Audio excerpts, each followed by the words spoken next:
Welcome back, everyone, to another episode of Tech Talk, the tech and games podcast that tries not to go over an hour of runtime. Isn't that right, Roy? Hey. Anyway, I'm Roy for the tech. And I'm Earl for the talk. Okay, so would you mind telling us about last episode? Yeah, last week episode, I actually can't quite remember much about it. It feels so hazy, but what did we talk about again? It's more of, it wasn't last week. It was like a few weeks ago. Yeah. But I just want to talk about how we went overboard with the runtime.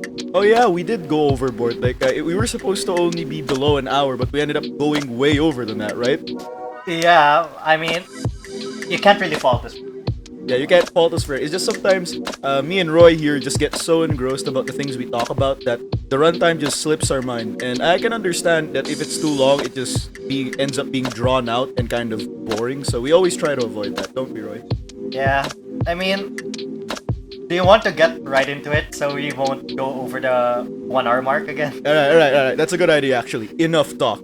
Let's get right into it. So, for the banter section, we're gonna talk about food apps. And no, we're not gonna be comparing and contrasting them like we did a couple episodes ago. I don't remember that anymore, but we're just gonna talk about how, food apps are essentially the future, You can pretty much get anything on them. You can get whatever kind of food you want on them, such as, Grab, such as the McDo app, Jollibee app. Pretty much you can get food on, well, you can get whatever you want as long as there's a platform for it. And I'm pretty sure, the main platform of, where everyone usually orders is either Food Panda or, again, Grab. Isn't that right, Roy? Yep. It's... for me, it's more on Grab. Yeah. Even though I do have the Food Panda app.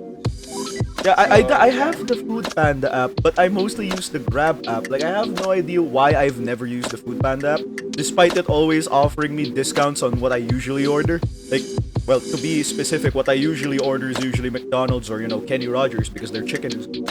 But I like how even despite despite them offering me just a lot of discounts, I still opt for Grab. I don't know. It's probably because of their interface and the convenience that just Grab food offers, Yeah. Or I think it's just more of because we've gotten used to Grab as a service since, Grab car. Yeah, speaking of Grab, I would actually like to critique a bit on their delivery system. You know how if your order's been picked up, it tracks you your rider. It's gonna be he's at this address. For example, he's at Mega Mall and he's heading towards your house right now. And there's this little icon that shows you where the driver is and how long it'll take to get there. Sometimes it's kind of inaccurate where I live, mostly because there's barely any data here. The signal is really weak.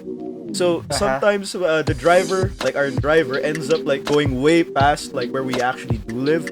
I remember one time where we just ordered Jollibee, right? We were waiting for we already waited for 45 minutes, so we already expected for it to arrive. But our driver ended up going uphill and then going downhill. Yeah, he ended up going uphill and then downhill again to just figure out where we lived. And he ended up calling us and he was just he sounded so tired. He was like, "Ma'am, saan po kayo nakatira?" And mind you, he wasn't on his motorcycle. He was walking because yung guards namin dito sa village, they have this strict policy where, yes, if you want to go in, especially during lockdown, you have to leave your bike behind. You have to put on your face shield, sanitize, all that jazz before you can actually go inside. So he was walking up and down the hill trying to figure out where we lived. Because for some reason, the Grab app showed that where we lived was all the way to the other side of the village when we just lived right next to the guardhouse. It's really close to the So you're basically just next to the entrance. Yes, and he ended up going up and down the hill just trying to figure out where we are. And I felt so bad for him. And don't worry, we gave him a tip when he did find our house, but natawa siya. Sabi daw niya, "Sir, kanina pa po ako paikot-ikot dito. Buti na lang po tumawag kayo ulit kasi kung hindi po kaya baka paikot-ikot pa rin po ako hanggang ngayon." And I felt so bad for him. But hey, I guess it's more of the fault of the GPS, I guess. Yeah, it's just the GPS being faulty and whatnot. And I can't really blame the GPS because yung signal sa amin nga mahina. So we have to he has to rely on the fact that I'm calling him and he's calling me and us communicating and us just talking to where he needs to go for him to be able to find us. And again, that even and that in itself is kind of difficult if you think about it. Yeah, I guess I can call myself lucky that I live in an area where you could easily find our house. I mean, if you just have the address on an app. Yeah, if you just have the Delivery wise. Yeah, delivery wise, if you have an exact pin on your address, especially like at GrabFood, consider yourself lucky because your driver will not have any trouble finding you. Unlike ours did a few weeks ago. I felt so bad for him, man. But hey, kudos to that driver and kudos to all of the delivery drivers. They will go above and beyond just to deliver you your food and to deliver you high quality service. So Plus again, Ultra.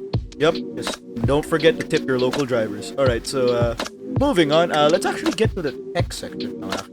Would you agree, Roy? Yep. I mean, this is Tech Talk, so yeah. Yeah, so this week has been pretty productive, won't you agree? There's been a lot of things being revealed. And Roy, what do you have for us today among this? Oh yeah, this is Batman.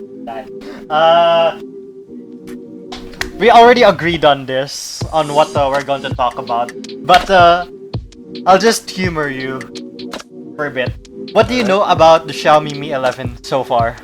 From what I know about it is that it is Xiaomi's new flagship phone. It's their latest, and frankly, I'm not sure when it's gonna be available here, since it'll probably be available in Europe, and Europe or select parts of China before like the Philippines.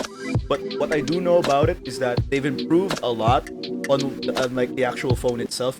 Screen quality, camera quality, and even there are tidbits about an AI that when you're shooting a video in like low light darkness, it actually brightens up like the actual video feed for you, so you can actually see what you can see what you're filming even in the dark. Alright, so it's time for me to talk about all of those. Alright, so addressing your point that you made earlier about the release of that phone, it's actually released already. Oh. I mean, in China and in Europe. For Yeah, China, it was lucky. released on December 28th, Oh, December 28th. Nice. 2020, yeah. So, Well, they got it. of course, early, they're so- always ahead. They're always ahead. I guess it's probably because it's probably like their main consumer base or something. I I mean, don't of know. course, yeah. It's always them first, and then they'll go global after like a month or two. So in this case, yeah, that's what happened. On just this February 8th, 2021, it was released in Europe. Alright, so the release in Europe, I assume everyone was like lining up outside the shops just trying to get their hands on this new phone. I mean, I would. I'm not really sure in that since Europe is more on online shopping anyway. Oh, then it must have been sold out by then. Of course, Xiaomi always holds out the first day. The Alright, Xiaomi effect. alright, just to address your Philippines release date point, they are going to release it this February the 25th. So, Oh! EDSA alright. Day is Xiaomi Day. Yeah, maybe we're gonna get our new phone during EDSA Day. So again, if any of you are looking for a new flagship phone, give the Mi 11 a little try here. But We're not sponsored. We're not sponsored. not sponsored at all. We're just stating facts here, just reporting on them. All right. So let's talk about pricing. All right. So for price, actually, how much is it? If I All am right. What are your thoughts on that? What do on you the- think will it cost? Well, if I'm being honest, it will probably cost less than the current phone I have now, which was the Note 9, which I think when I bought it at the time was like 80, 90k, if I remember. Like including the smartwatch. What do you think its price is in euro? In euro, probably if I were to take a guess, like on usual phone prices, it'll probably be around $300 to $400, like euros at least. Actually, that's too low. Wait, that's way too low. All right, Yeah. all right. This is a flagship. This is a really flagship. Give me another product. chance, okay? So it's probably around above 2,000 euros. There you go. That's a more reasonable. Bruh. That's too high. That's a MacBook price. Oh, look, It's man. too high. You told me to guess, and I told you that I'm guessing. All right, I told you my answer. I mean, yes. Alright, do you want to know the price for Europe? Yeah, how much is it for Europe? $749. Ooh, hey, that's actually pretty good. So Good, especially for flagship. let me fire up the currency converter. Google. Okay, 749 euros. 749 euros. To The Philippine is pesos. 44,000. 44,000 for a new phone. That's way cheaper than this phone, the one I currently have. If I'm being honest, and I bet that it would probably perform better or just on par as the one I have now. Oh, get this. For European pricing, they are usually higher than the China pricing. Oh. And it's usually, for the Philippines, we also get it for cheaper than the Oh, Europe hey. pricing. Oh, hey, so we get it for cheaper than actual Europe. Nice. We get it for Yeah, cheaper. like if I remembered, was it the Huawei Mate 30? Yeah, it was the. I think where the price, if you converted it in euros, it was like 50,000 pesos, but we got it for like. Oh, hold on now. We appear to be having a bit of technical difficulty. We'll be right back. All right. So Roy, you kind of cut out back there. So feel free to do say again what you said about like the pricing of the phone. Okay, so if you remembered the Huawei Mate 30, I think it was that one. It's been a year or two already. Where if you converted the pricing to euros when it was released in Europe, it was around 50,000 pesos. Now, it was released here officially for around 33,000 pesos. Oh, nice. So we got it for even cheaper. That's like Yeah. it's like 10,000 plus pesos cheaper, man. Yeah, or was it 39? I don't. Yeah, I think it was 39, I guess. Yeah, but the point is, man, we got it for cheaper and we ain't complaining. But I Yeah, can so when it comes to direct conversions, you should take it as like a 50-50. Yeah, it's mostly a What I mean. 50-50 type of thing. So, it's not always going to be set in stone that that's going to be the actual price.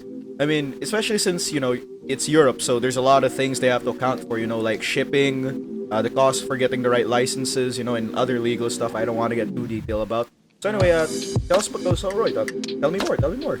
Okay, so ever since Apple cut off the charger from their packaging, it's been a wild goose chase throughout the industry on each manufacturer to who would include the charger, who wouldn't include the charger.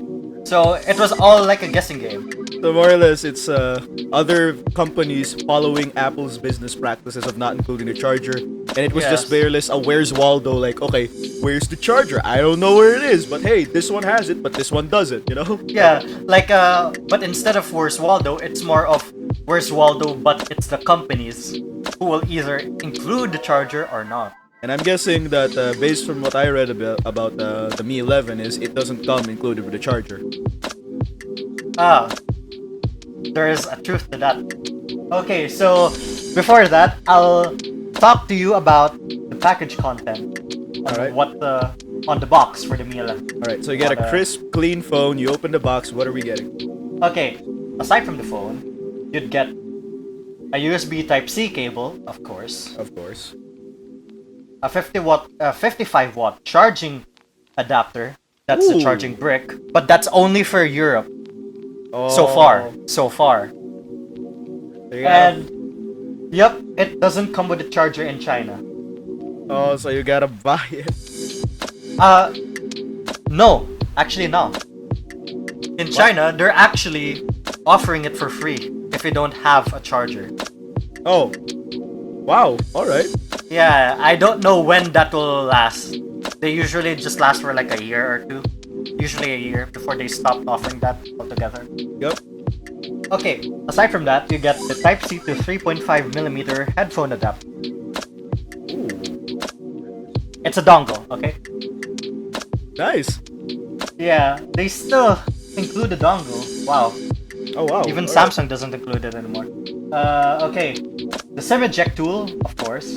Okay, so A you're gonna soft need that. case. A soft case, so you get a free case with it. And the usual user guide and warranty card. Don't ever lose your warranty card. All right, that'll save your life. Yeah, so basically for now, we still, for now, Europe has the charging cable, the charging brick. I mean, Oh, well, you know, I mean, if you think about it, Europe's paying more for these products, so it's only fair for them to get the brick. Since, do you know how angry one of their customers would be? Like, I bought this like $700 phone, and when there's not even a charger, they have to go back to the store and get it. Like, come on, man. Like, who wouldn't be like a bit ticked off from that? I guess, now I'll wait for like 2 or 3 years when this becomes commonplace, Oh, and no. then I'll see who is still complaining. Oh no. Because remember when everyone got mad that Apple removed the headphone jack, and then everyone else followed suit? Oh no. And it just died down. Like all those like complaints Like- died down eventually. Yeah, I mean, look at my iPad right here. It doesn't have a headphone jack. Damn. I mean, hey man, I hope I don't. I hope that doesn't become commonplace where the phone doesn't come with a charger. I really hope it doesn't. I really think it will. I mean, Samsung is already going forward with the plan to not include chargers for their mid-range devices. Oh no, they have to So pay that more. means you'll have to say bye-bye to the charger, like sooner or later. Sayonara charger. So anyway, I'm moving on, Roy. What else you got? Okay, time to talk about the specs. Ah, here we go. The real phone itself. Everyone wants to talk about the specs. I mean, have you seen YouTuber reviews? Not yet. Even the Philippine variants. Not just the global one. Yes, I've seen the ones with the guy with the mouth open, and he's like, "Oh, my new phone! Look at my Mi 11! Look at my mouth! It's so open." Yeah, just like with YouTubers, we all want to know about the specs, even though we probably won't take advantage of nearly everything those specs have to offer. That's true, actually. Okay, so time for me to run it down. Okay, for the CPU of the Mi 11, it's the Qualcomm Snapdragon 888. Basically, the latest one, the latest flagship processor. Oh, nice, dude. Yeah. The GPU is the Adreno 660, so the usual flagship. The usual. Yeah. Oh yeah. Speaking of the modem, you know, the one where it can connect to the internet and whatnot. All right, the modem. So, what's their modem? The Snapdragon X60 5G. That's right. Oh, so that 5G. it has 5G connectivity now. Nice. It's dual SIM, dual 5G, meaning both SIMs support 5G. Oh, hey, nice. Yeah. It has a 4,600 milliamp hour battery Oh, that charges over Type-C. oh, hey. So you get a lot of battery life for that. Yeah, some people still think that the 4,600 is on the small side, but you have to remember, just 2 or 3 years ago, the average smartphone battery for a flagship at least was around 3,000 milliamp hours. Yep. Oh, So, that's yeah. actually pretty small. Yeah, it's pretty small. So at least we should be thankful that the batteries are big now. Yeah, and like they could support you like longer battery life. It's always an important thing. Yeah, and you would probably say, oh, this is a flagship. Of course they'll have smaller battery. Then I'll redirect you to mid-range phones, where they can go up to 7,000 milliamp hours. All right. Hey. Hey. Okay. All right. So coming back, let's talk about charging speeds for this phone. All right. So how You fast wanna- can it charge? Do you wanna take a gander? Oh, sure. Go ahead, man. I'm all ears. I mean, do you wanna guess? All right. I'm gonna take a guess for like charging. All right. I'm assuming that it only takes probably less than 2 hours to get the phone to full battery. I mean, like in wattage. How many And watts? wattage. And wattage, I'm not really good with that, but I'm gonna give it my best shot. Is it 45 watts? No. All right, that's where my guess ends. That's as close as I'll probably get it. So, go on, tell me what's the actual wattage. 55 watts. Oh, hey. For wired, okay? For wireless charging, it's 50 watts, but you have to buy a specialized, well, not, but kinda, yeah. A specialized wireless charger for it, which Xiaomi sells.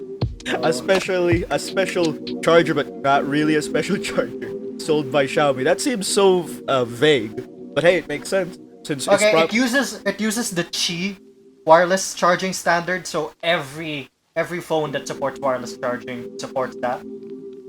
But it doesn't go up to 50 watts. It can only go up to 15 watts maximum for a lot of phones. So if you want the maximum 50 watts, you have to buy that specific wireless charger. Oh my! Yeah. You gotta go back and you just gotta get that Xiaomi brand wire. All right. So moving on. Almost done. Reverse wireless charging is at 10 watts. Oh. Okay, moving on. All right, just gotta add that little detail. All right, go on. Yep. Okay, so you get either 8 gig or 12 gigs of RAM. But Europe only gets the 8 gig version. Oh wow! All right. Yeah. Of course. And for the storage, you either get 128 gigs or 256. Oh hey. No micro SD for expansion. Oh okay. So save your Keep data, note. man. Don't spend it all in note. one place, right? Yeah, Don't spend keep it all playing Among Us or Apex or not Apex, but Among Us. or Fortnite on your phone. Even though I'm not even sure if a lot of people still play that game. Probably not. But anyway. Okay, so let's move to the screen where basically Sergey and I went fanboying over. All right, Sergey, one of our editors. All right, so tell me what's so good about this screen, right? Put me in your shoes. Okay, first it's an AMOLED screen. Okay, it's a screen. Basically, a lot of flagships use that. What's so special about it? It's 6.8 inch. It's big, but what's so special about it? Display. 120 hertz refresh rate. Oh my god, that's all I needed to hear. Alright, for those of you who don't know. Alright. Yep, alright. So for those of you who don't know, what a 120 hertz display is, especially is on your phone, is usually if, let's say, you have a normal phone that's capped at like 60 or 90 hertz. Let's say that your phone has a certain type of FPS to it. So, for example, your phone can do well above like 60 or 90. But the problem is, if you only have a 60 or 90 hertz display, it's only going to be capped at that amount of frames. So what makes the Mi 11 so special is since it has a 120 hertz display, it'll look much smoother. You're working with more frames, and it just looks, again, a lot better than like your standard phone that runs at 60 or 90. Roy, can you fact check that actually? What does a normal flagship phone? How many hertz does it run at? 60. All right. So yeah, I was actually wow. I was actually on the market. ball. Right there. Yeah, I was on the ball there actually. All right. So anyway, right, continue. Okay, it's a curved screen, but curved screens. Good luck finding a screen. good luck protector for that. finding a screen protector for that, and good luck not breaking the sides. Yep. Because if you drop it, goodbye, screen. Oh yeah, I haven't talked about the resolution yet. Okay, it's 3200 by 1440, so 4K. Oh, wait, a 4K phone? All right. Wow. Okay, mine only goes up to 1440p, and this. Oh wait, phone can is go... 1440p? Oh wait, no, I think this is just 2K. Hey, 1440p. hey, that's still pretty high if you think about it. Mine can only go up to 1440, man. It can't go up to 2K. Okay, wait. Oh wait, 2160 is 4K. Okay, so it's 2K. It's 2K. Dude, that's still a huge leap. Okay. As far as I know, the only 4K phone that's out there is Sony Xperia 1 Mark II and the Xperia 1 and the Xperia Pro. So if you want 4K screens, you can buy a Sony, but you can only buy it in the US, Japan, and some parts in Europe. Hey man, 2K is enough for me, alright? 2K resolution, alright? When you're watching a YouTube video, you get to see all the pixels, man. That's always a good thing. Alright, I mean there is kind of a diminishing returns part of it, but let's not dwell on that.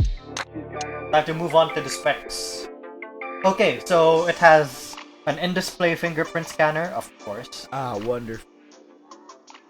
It also has a heart rate monitoring, so if that's useful for you. I mean, it's not, but hey, it's there.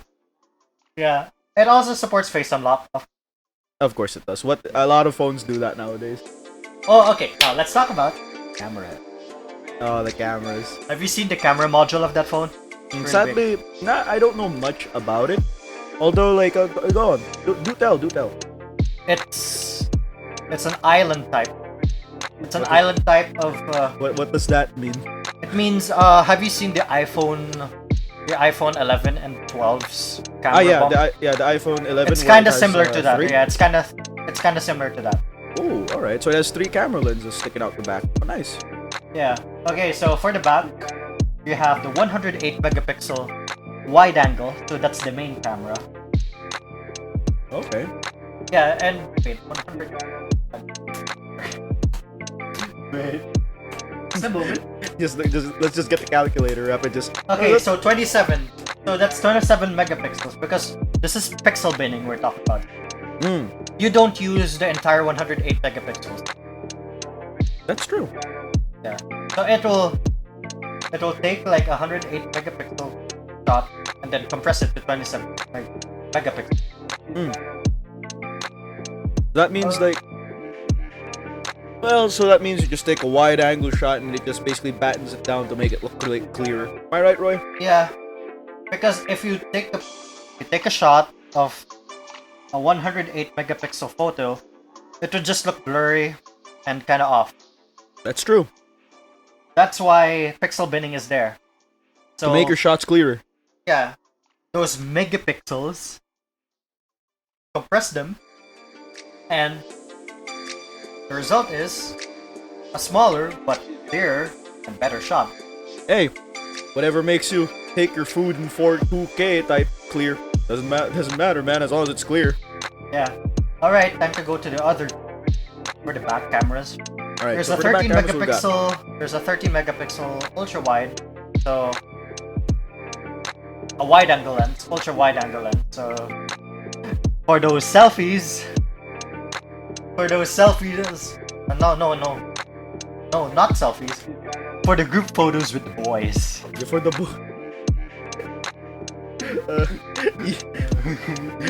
going to McDonald's with the boys. Going to Marugami with the boys. Boy, ay, nakakamiss yan, pare. Alright, the final back camera is the 5 megapixel telemacro. So I'm kind of guessing here. Well, I did watch their unveiling conference. This is basically a telephoto and a macro camera one. Oh, nice. So it's both a zoom and a really zoomy zoom. So yeah, it zooms, but it also zooms a lot. Yeah. That. It's zoomy zoom. Yep, it just focuses a lot more. Alright, time to move on to the front camera. Alright, so what does Okay, the front so- camera get us? The phone is a punch hole type. Oh, so that means someone took like those sponge things you find in the office, put the phone under it, they just slap it. Bruh. Is that what happened? Have you seen the Note 10 screen? That's basically it. Oh, all right, yeah. Yeah, the camera that's Yeah. in the middle of the top portion of the screen. Yeah, that's a punch hole. Yeah. I actually see it on my phone right now. Yeah. No, it's yours is a Note 9, so it's not in the screen. So basically, for the Note 10 screen, basically the hole at the top. The hole at the top. Yeah, of the hole screen. is at the top of the screen. Now, why not put it in the center of the screen? Wink, wink. No. Alright, So again, 20 megapixels. That's where the face unlock comes. Again, sometimes that's convenient though. You can unlock it with your face, but it does have problems though sometimes, especially with people like me who have like slanted eyes, yung medyo inchink yung mata. So sometimes it has a hard time seeing your eyes, and it tells you open your eyes. Isn't that just for the iris scan for the Note 9 that you have? Mm-hmm. I mean, because they got rid of it. So Oh, they got rid of it. Okay, so that's convenient. I mean, Samsung did. Oh, well. No one else did that. Oh, okay. Alright, time to move on to the audio, so the speakers. Of course, it has dual speakers, one at the top and one at the bottom. And it's tuned by Harman Kardon. Harman Kardon. For those of you who don't know, Harman Kardon are people who make Bluetooth speakers. These are people who make and sell them, alright? And these are good quality speakers that you can get. And again, we are not sponsored by them. Yeah. Harman Kardon, part of AKG, which is part of Samsung. Yep, AKG, which is basically the head, like the earphones that come with like a flagship phone from Samsung. Not anymore though, so... Oh, so it stopped with the Note 9? Come on, man. I think it stopped with the Note 20, I think. Or was it the S20? I don't remember. But I kind of remember that they stopped it, so... Well, rip to us then. Yep, rip. Alright, so... I mean, there's also the high-res audio certified, high-res audio wireless certified, that kind of thing. Of course, flagships do have these. Oh wait, I almost forgot. For the screen, it supports HDR10. Which means? Plus, Ooh. better colors. Oh, hey, nice. So better color vibrancy. As far as I know, the only other phone that does it, the only other mainstream phone, I mean, is the iPhone. Well, oh, hey. So the Mi 11 does all that and more. And more. Alright, time to talk about the OS. MIUI 12.5 for Android 11. The MIUI. UI. I mean, I haven't experienced it yet, even though I have a Xiaomi phone. Because this phone is using stock Android. So, Alright. I haven't experienced MIUI yet. Alright, so moving on. Oh yeah, moving on. Before we end the MIUI, the Xiaomi thing, I want to talk about the partnership. Alright, so what's It partnered with Genshin Impact. You know why? Why? I mean, aside from, better marketing, it's basically just boasting that, oh look, our phone runs Genshin Impact marginally better than yours. It is show. Look at our phone. It can run Genshin Impact. Can your phone do that? I bet it can. In this case, can your phone do that? Well, No. it can.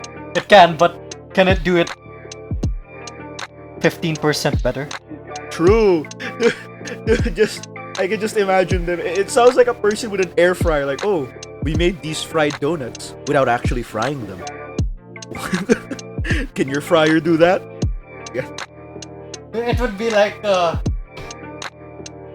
like buying a higher end variant of a car, but the only thing that changed is the design of it. So it would be like, oh, look at that car that you have there. But does your car have fog lights? Oh, does it have fog light? Does it have a double engine exhaust in the back? I didn't think so. I don't think so. I mean, that's it for the Mi 11 that I have. Alright, so I'm really hyped up for it. It's yeah, coming Mi- this February 25. You know, I actually do want to try out the Mi 11 if I'm being honest. I do. I really, really do, man. It sounds like a really good phone, especially for its price. Price to performance wise, this phone is just great, man. Like, whoop. Like, why wouldn't you get it? Aside from it being expensive and we can't afford it. Yeah, that's mostly that's the first hurdle. So that's always the first hurdle. Yeah, especially with us being college students. Yeah. Yeah, broke college students, gang, baby, just trying to scrape by and live. All right, so Let's go. all right, so now let's move on to another section, the tech portion, which is Roy. Have you heard of cryptocurrency? At least Yes. everyone by now should know what cryptocurrency is. Yes, I mean, because of I Bitcoin. really think that a lot of people are at least aware of it. Alright, so just to explain it properly, cryptocurrency is a decentralized encrypted currency with no real regulation or authority to control it. So that means think of it like digital currency on the internet that nobody controls at all. Ooh, sounds like I'm exciting your dogs a bit, Roy, from how much I've thought about this cryptocurrency in the Mi 11. How much Yep. we talked about the Mi 11, man. Let me hear those dogs again. Woo, woof woof. Alright, so now... Woo! Alright, so moving on. The three... Oh, they stopped. Alright, so there are two types of coin, Roy. And I'm pretty sure you know by now what two types of coin are, right? Especially Yeah. in terms of cryptocurrency. which is legit coin, which is your And the joke ones. Yeah, and the joke coin. The legit coin being Bitcoin, Litecoin, Ethereum, whatever. Alright, these are the usual coins that you invest in, sell at a higher price, or, if you have too many of them and you just want to flex, you use it to buy a pizza using one single Bitcoin. Because you can do that. And then there's the joke coin, which is Dogecoin. Yep, and then there's the joke coin, which is just Dogecoin, alright? And then I know there are more, but Dogecoin is the most popular. Alright, there's even Pepe coin, dude. Alright, so Dogecoin. And then there's the scam, Bitcoin. Yeah, oh my god, Bitcoin! Everyone. Oh my god, I feel so bad for the people that invested in that. Like, oh my god, they lost all their money. So anyway, think about a little bit more about Dogecoin. Is that, again, it's a coin with the picture of a dog in the front of it, alright? The Shiba Inu that everyone is very much aware of. The dog that basically says much wow back then in 2010, like much wow, so this, so that. Basically, that dog, alright? And now that dog is just the smiling dog with a really vague caption in the bottom, such as "I can see you sleeping at night" or something like that. Alright. The post irony memes. Yep, the post irony memes, but that's not that's basically the origin of where it came from, and the creator was actually shocked to see that the value of Dogecoin is going up. Because back then, before, this is gonna go back to another thing that's unrelated, which is, the GameStop boom, where GameStop stock just soared to the moon because of a couple people from Reddit. But the gist of that is, the aftermath of that caused the Redditors that caused the stocks of GameStop to go up also did so with Dogecoin. And the thing is, the creator was shocked because, again, he made Dogecoin as a joke. It's a joke currency. It's like play money. You're not supposed to actually use it to buy something. But it went from just a total of zero, actually $0 to 0.7 cents. Right now, it's at 0.9, so it's almost close to $1. So you can actually say Dogecoin can be a valuable form of currency. It can, kinda, but at the same time, it's essentially saying that play money is a legitimate currency because there's just a lot of it. Dude, that's the thing though, but play money is on its own worthless. But this thing can actually, because of how much it's rising right now, it could actually become a valuable form of currency if it reaches $1. Because right now it's at 0.9 or 0.8 cents. So you can say that it legit increased 300-400% of what was initially worth. I think I read on Reddit on how what they think is the boom is kind of not really, because that would mean it would break a lot of fundamentals. But then again, I'm not really well versed on it. So. But hey, that's the free market for you, man. Alright, yeah, so, what I mean is that for those profits to the moon that a lot of people want to, Dogecoin needs to have a valuation that far surpasses Bitcoin, Amazon, and Apple. Yeah, but so remember when you said back then when you were talking about the Mi 11, we were discussing it, that in the future phones aren't gonna phones are probably not gonna come with chargers anymore. Remember when you said that? Yeah, but then again, I kind of get it. So. Yeah, can you imagine in the future if you could actually legit pay for things with Dogecoin? Imagine you're ordering Pizza Hut online, and then it goes up to, would you like to pay with your credit card? Would you like cash on delivery, or would you like to pay with cryptocurrency? And then you can select Dogecoin, so you can say, I bought this large pepperoni pizza with only 30 Dogecoin. What about Packcoin? Packcoin. I don't know about that one. What's with Packcoin actually? Manny Pacquiao's crypto. Oh my god. He has his own crypto. Anyone can get their own cryptocurrency nowadays. I mean, it's since 2018, so are we surprised at this point? Yeah, but I'm not really surprised anymore. But anyway, let's actually go to how crypto works. It uses something called blockchain technology, which again is usually sponsored by companies like Ripple and the people who made Bitcoin, those type of people. But more or less, blockchain technology is just a decentralized distributed ledger that records the provenance of a digital asset. There's a lot of No, I can't help but laugh because blockchain is such a buzzword among the tech community that everyone will just laugh at you when you say blockchain. Yeah, that's actually true. Actually, that's true. That's completely 100% true. So let me tell you about blockchain. All right, so blockchain technology. Think of it in the most simplest term, because I said a lot of technical words that not everyone can understand this, but more or less, blockchain technology is just, think of it like a shared Google Doc. All right, think of your Google Doc as your currency, and basically the people who can access it are basically your ledgers, or the people the people who you're distributing it to. So that means everyone can have access to that one Google Doc at the same time without problems. That's essentially what blockchain is. All right. But of course, with like blockchain, since there's no real regulation of it, the market is of course very unstable, very, very unstable. Like we're talking active volcano types of unstable. We're we're talking about Shopao in a muddy street types of unstable. Oh yes, Choco Shoppa Chronicle. Yes. Yep, All right. that's how unstable it is. All right. So now let's go on to the dangers of crypto. Of course, crypto, again, as unstable as it was, expanding more on that, there are things that are dangerous with crypto, and that is, if you're not really responsible with your money, or you're investing more money than you should on crypto and it ends up plummeting. Like, for example, you bought this crypto for like 5,000 pesos and you thought, oh, it'll go up to 10,000 and I'll make all of my money back. But no, what happens is it keeps falling down to 4,500 and you're like, oh, okay, it might be a minor dip. Then it falls to 3,000, 2,000, And 1,000. then it goes to 10. Yep, and it goes to 10 and you just and you're like, oh well, and then you just cry, man. You just cry about, you just see how much money you lost.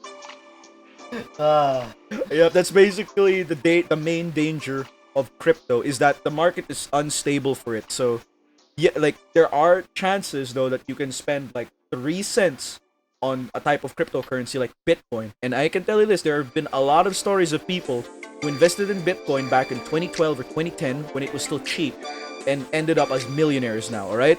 But those people got lucky because crypto is more of a gamble than anything, if you think about it, because you're just hoping it goes up. Remember, there's this term called survivorship bias.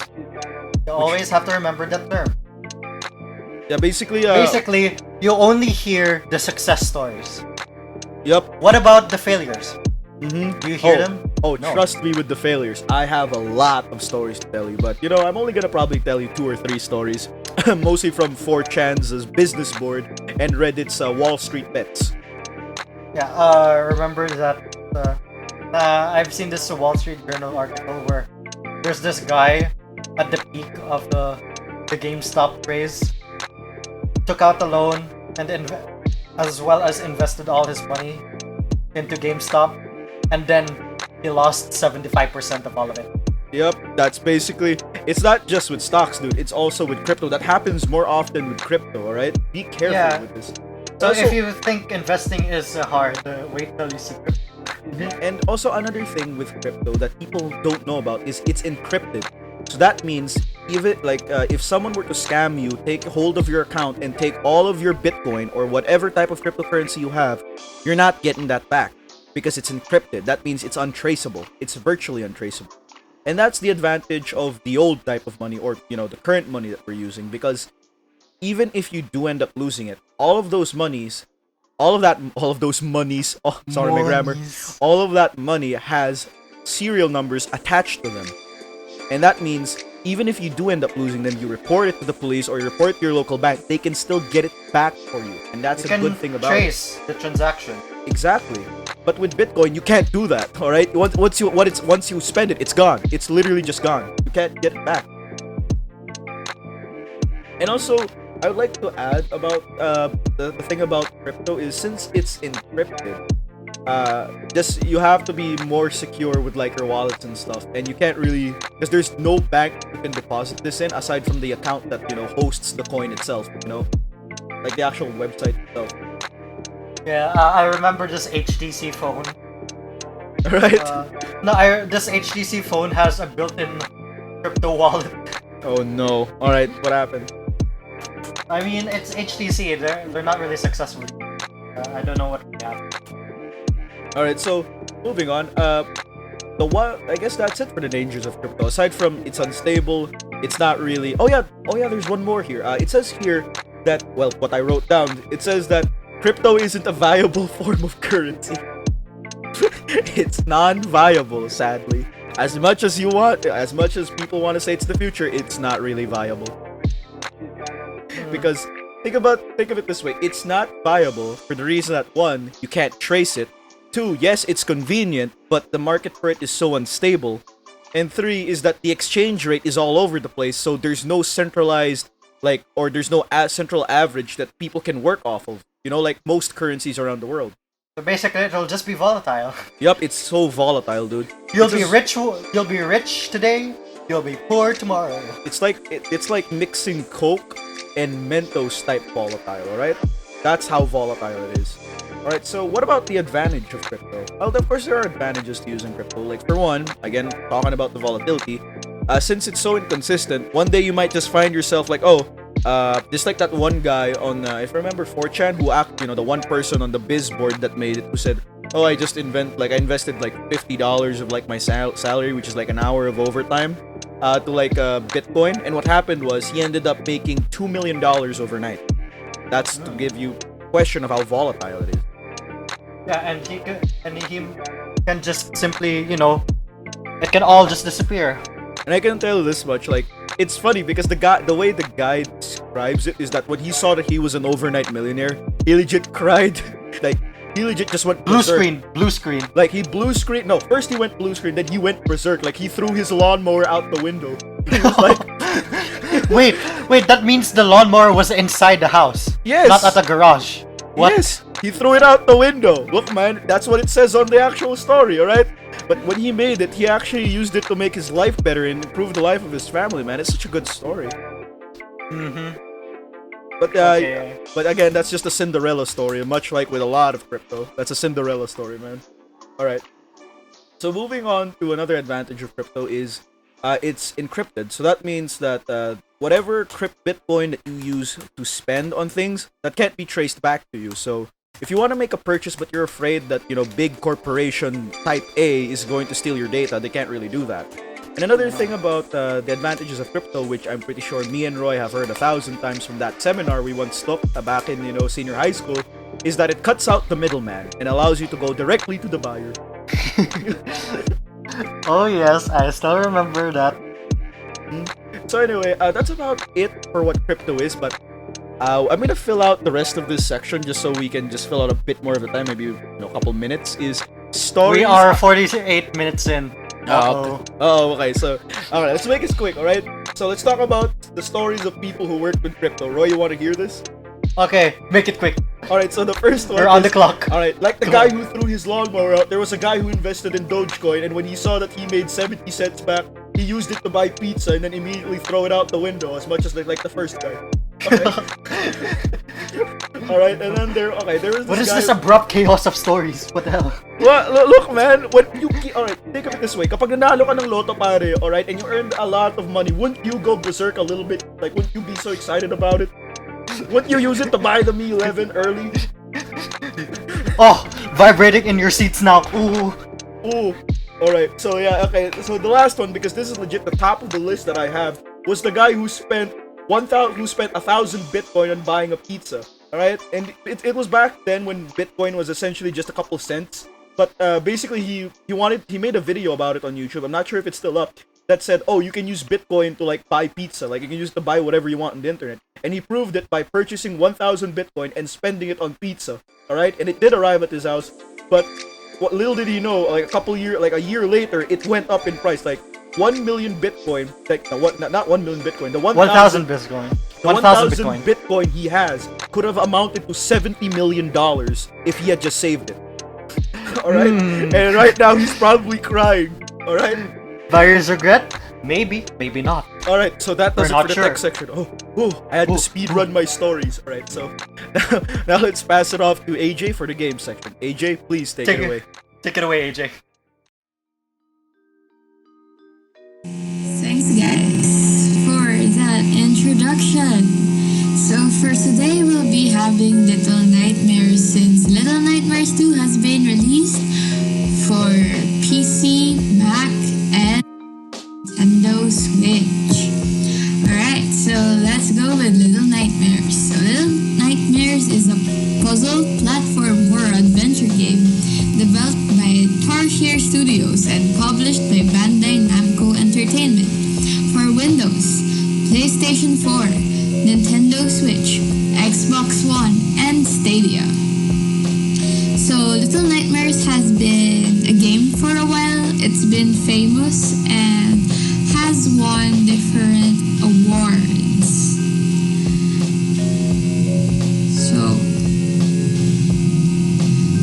Nightmares is a game that lets you play as a young kid named Six who wants to escape the maw. So the maw is a vast, really big, mysterious vessel inhabited by corrupted souls looking for their next meal. As the player progresses on the journey, you get to explore different disturbing places like a dollhouse offering a prison to escape from and a playground full of secrets that you could discover. So the awards won by Little Nightmares is actually the best 2016 indie game of Gamescom and Beyond Pixels app. Currently, it has scored 81 in the Metacritic, which critiques a lot of games. And actually, it is one of the games I currently play, and it's also my favorite at the moment. So let's dive into the lore behind the game design and the aesthetics of Little Nightmares.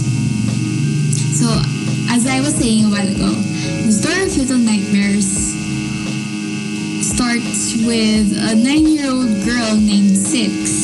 She wears a yellow raincoat like one of those Georgies in It. And she is in a ship structure in the far reaches of the ocean called the Maw with MAW. So your mission is to escape, and she begins on a journey navigating her way through the lowest deck of the Maw.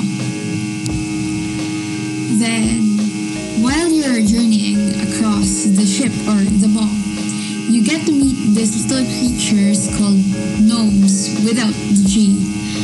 And they are like scrambling around trying to hide from the grotesque guests and monsters in the ship. So during the initial stages, the first stage is called the prison. So you got to use your climbing skills and a lighter escape in the bottom part of the mall, and different leashes drop from the ceiling. This part was really gross. It was a good build-up actually. It introduces you that it's the mall. It's not a typical ship. It's gross. It's something that a child wouldn't like. Leashes aren't really scary, but for a child, these are things that would actually disturb them. Especially comparing the scale of the child to the leeches. So as you continue, or as Six continues to move forward through the mall, she eventually encounters a long-armed monster known as the janitor. So the janitor is blind, and even if he's blind, he could actually smell you. This part made me panic actually, because I didn't know what to do. I see this man, he has like really long arms, and I had to walk really fast, and I was really new to Little Nightmares at that time. I just see playthroughs but not actually immersed in the game. So while playing it, I was on voice call with few friends, and I keep asking them like, what should I do here? I am scared. Please don't leave the call. So the janitor actually chases you, but you eventually lose him. Sorry for the spoilers. I actually forgot to give a disclaimer in the early parts of this podcast. I actually forgot. I was so excited to share with you guys this game. I know it's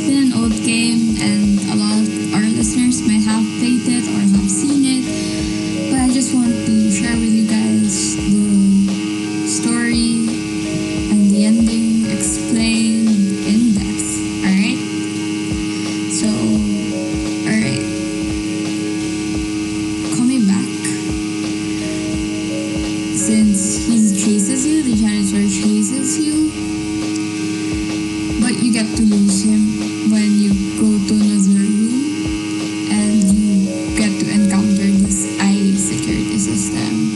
The eye security system, for me and from what I've seen, children don't like people seeing them doing things actually.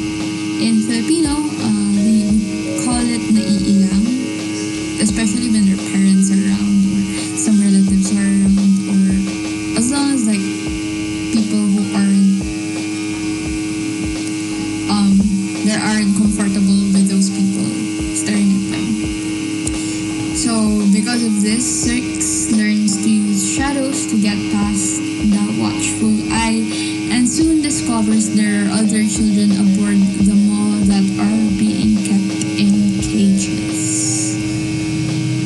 While some of these kids are kept in cages, others appear to have rooms, are fed, and have toys to play with. So as I was playing this game, I realized that kids, like children, not everyone has the same or equal experience that they need. They don't experience the same rights that they should have as a kid. They don't get to practice them. There's this sense of inequality, and it reflects a lot about society. The mall in general reflects a lot.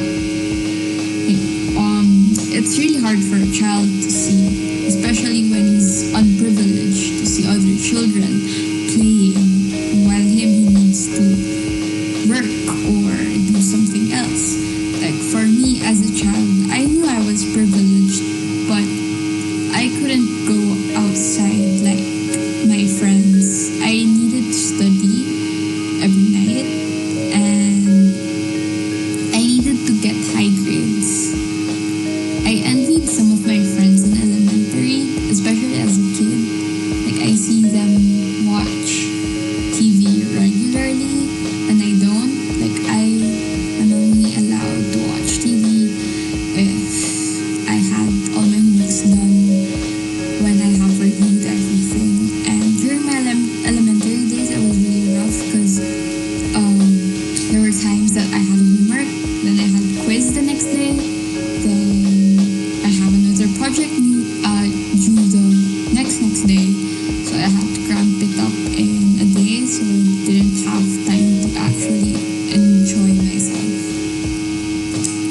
So moving on, in Little Nightmares, one of the children aboard the mall tosses Six a piece of bread. So during the first step in, you feel something important's gonna happen, so bread is thrown. Then if you go here, you can eat it because you're actually getting hungry this time. You're getting weak. Your character's like crumpling downwards like a poor lady. Okay? So according to drawings found in the room, you could like say, or you could see that children are being abducted and imprisoned aboard the mall. So what is the purpose of taking these children? Well, HyperXGaming.com explains that it appears they're processed into meat. Yes, it's a bit graphic and disturbing, and it's for the guests to consume. In an artistic sense, it shows that it's like the adults, well, not all, well, some adults feed off children, not in a literal way, but they use children to do what they should do, like having them work for them, having them have good jobs, forcing them into universities. For these adults, or most likely their parents or relatives, to feed off their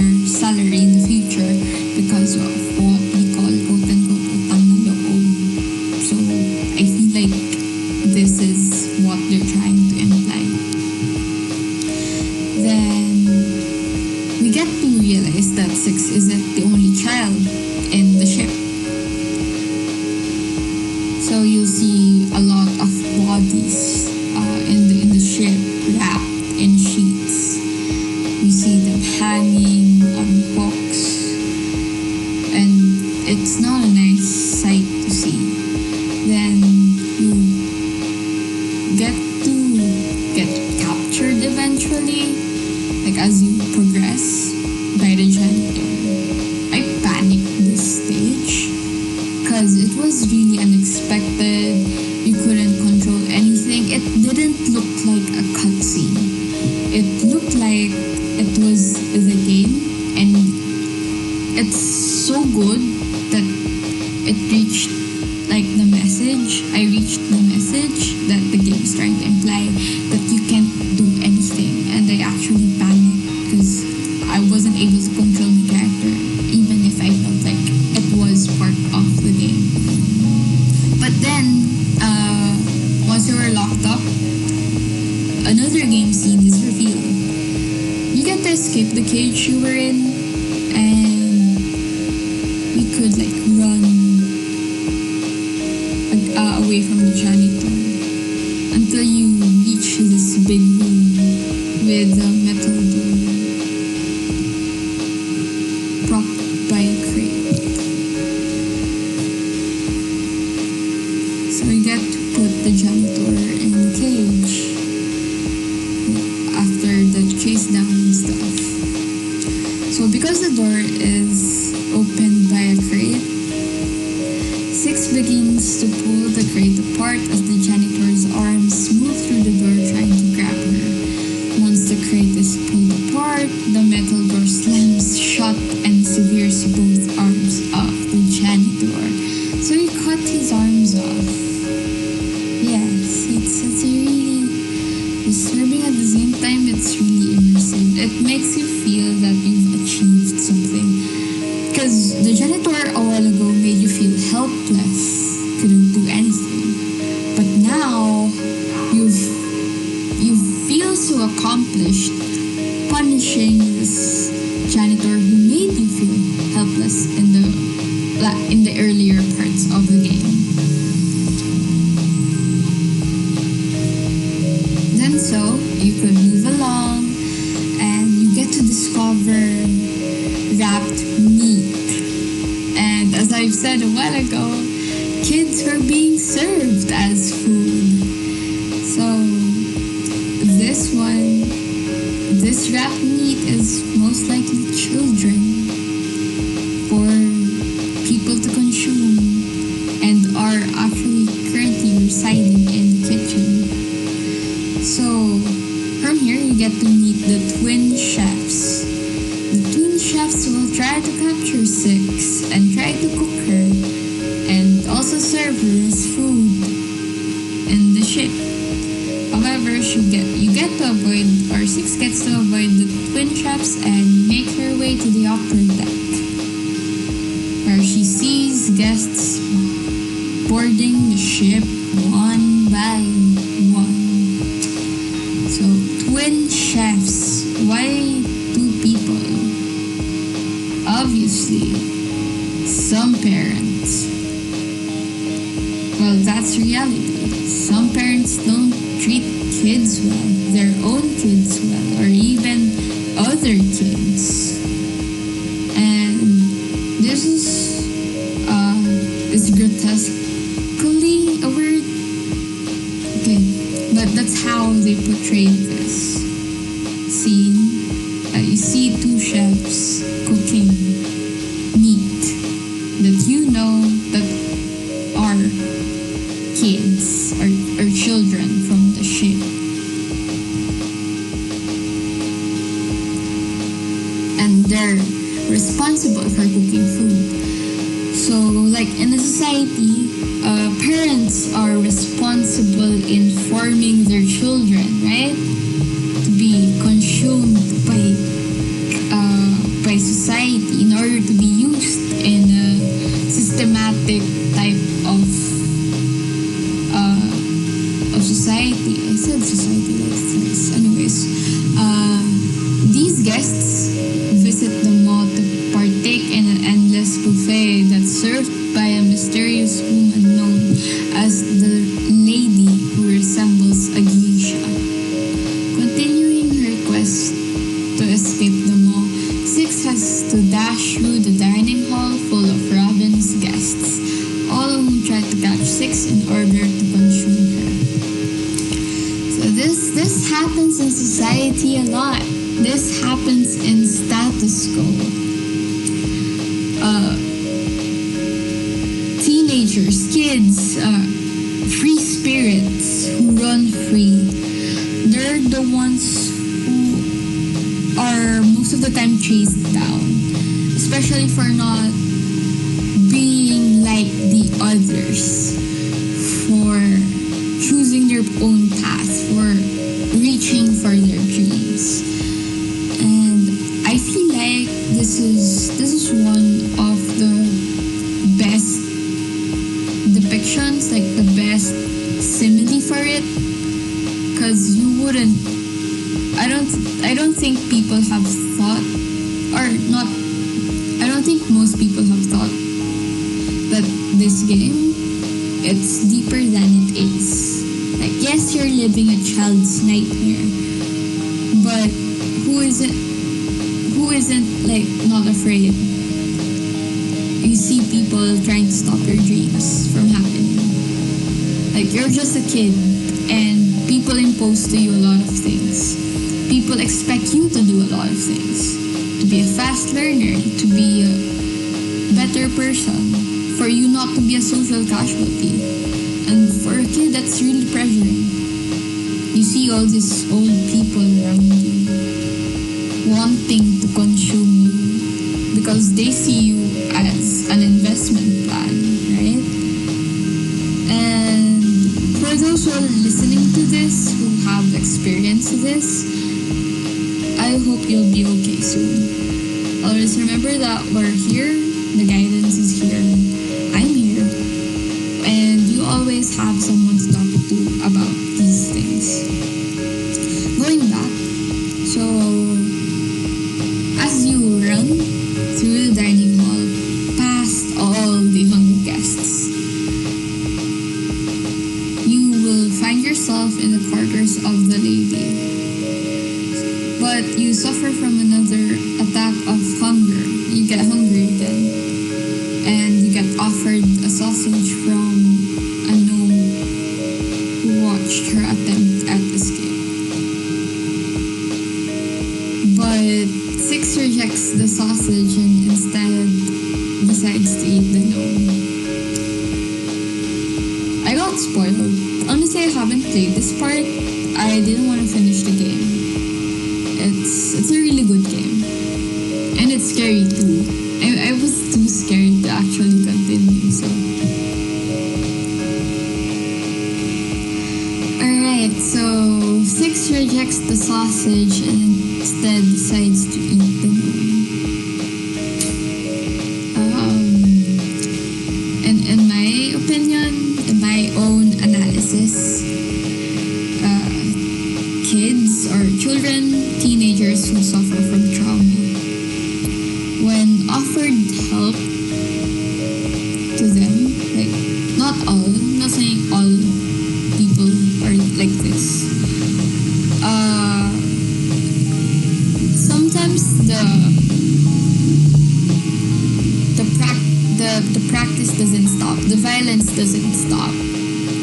So if, for example, I'm a child who has experienced trauma, there's a chance that I also use my experience against people. Like, someone stabbed me, so I have to stab someone else. I think that's what happened here. Like, Six felt like he knew he was made for eating. It was scary.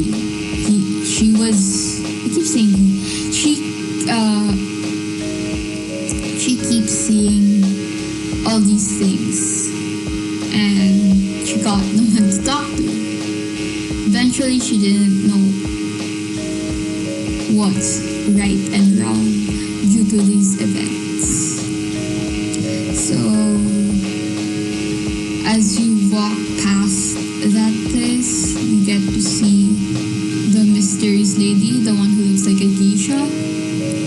The lady avoids mirrors and she never sees her own reflection. She also stays in the shadows.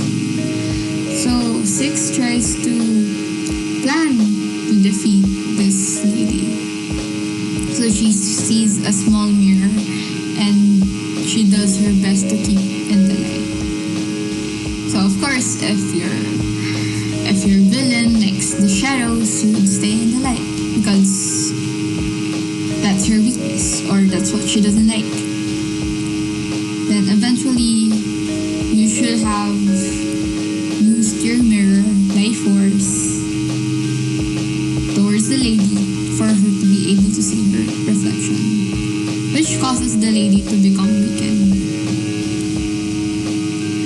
And once you defeat the lady, she collapses to the floor, motionless. Then, from this, 6 devours this mysterious lady and gets her powers. In my opinion, in my own analysis, so the lady sums up people who are scared of admitting to themselves their frustrations. So they actually use that frustration against others. Like for example, I feel like I don't memorize properly or I don't memorize as fast as my colleagues.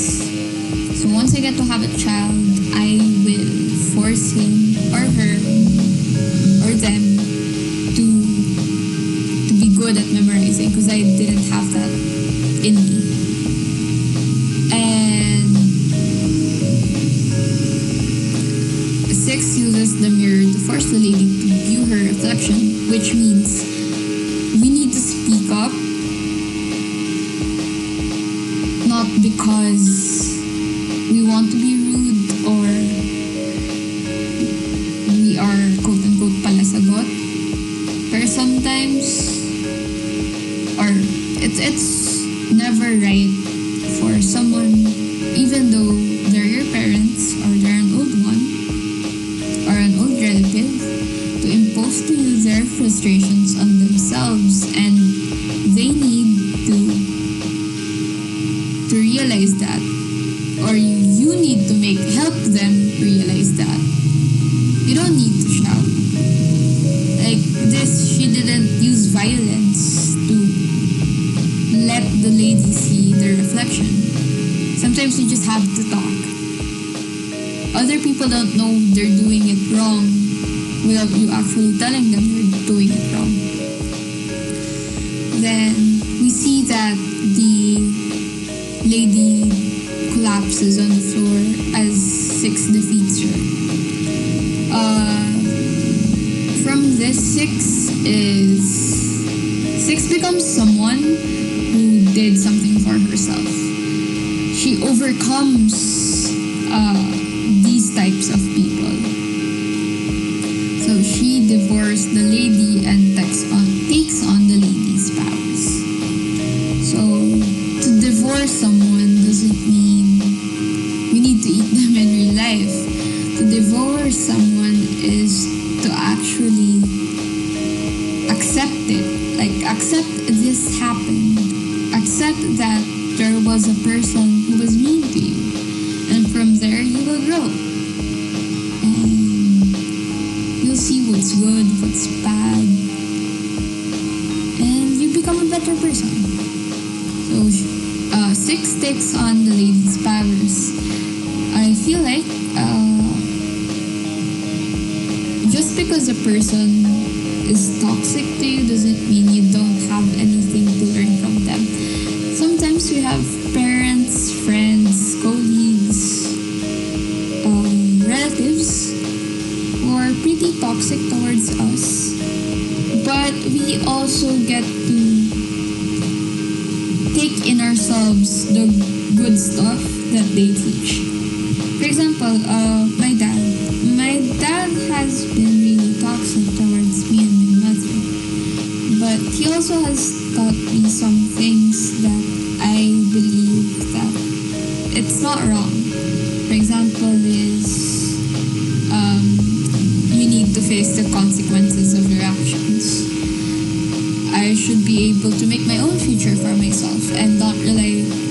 others to make it for me and to work hard to achieve my dreams. And those are like things that I've learned from him, even though he wasn't really the best father I could have, right? So Little Nightmares has an article in HyperX Gaming explaining stuff as well.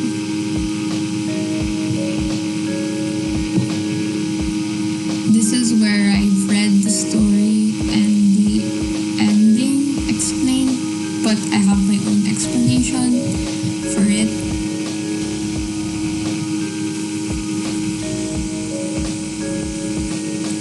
So 6 gets to defeat the lady, right?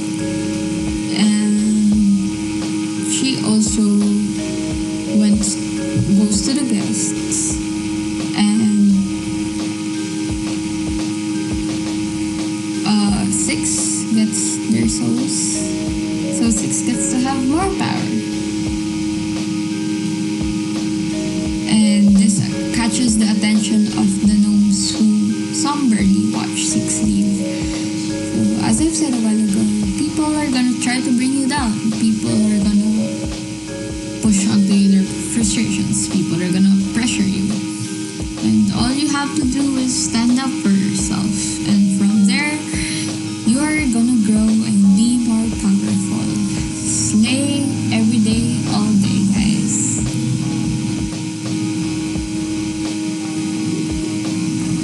So, following the game's end credits, 6 is seen in the small island of the lighthouse. However, this is actually the top of the mall, which is hidden beneath the water. So nothing good comes out from being mean, rude, or toxic towards people. The good shall always prevail. Yes. And that sounds so,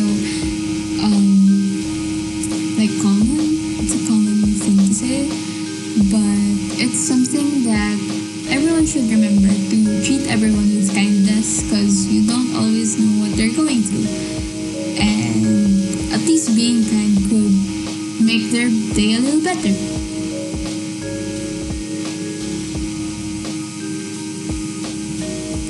Alright, so because of the experience 6 has suffered through aboard the mall, her resulting violence and insatiable hunger transform her into a sort of little nightmare.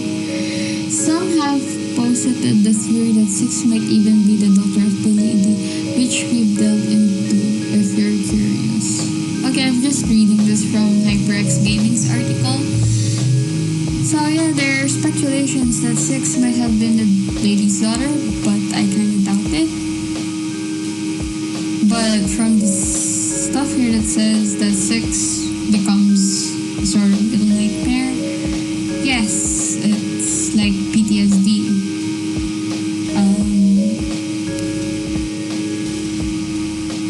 Sometimes the violence that hunts you makes you violent.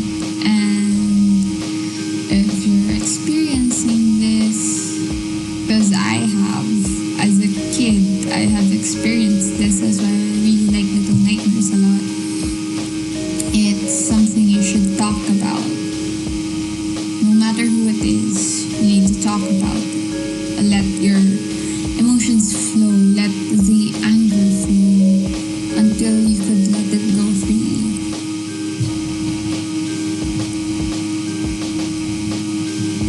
So there you go.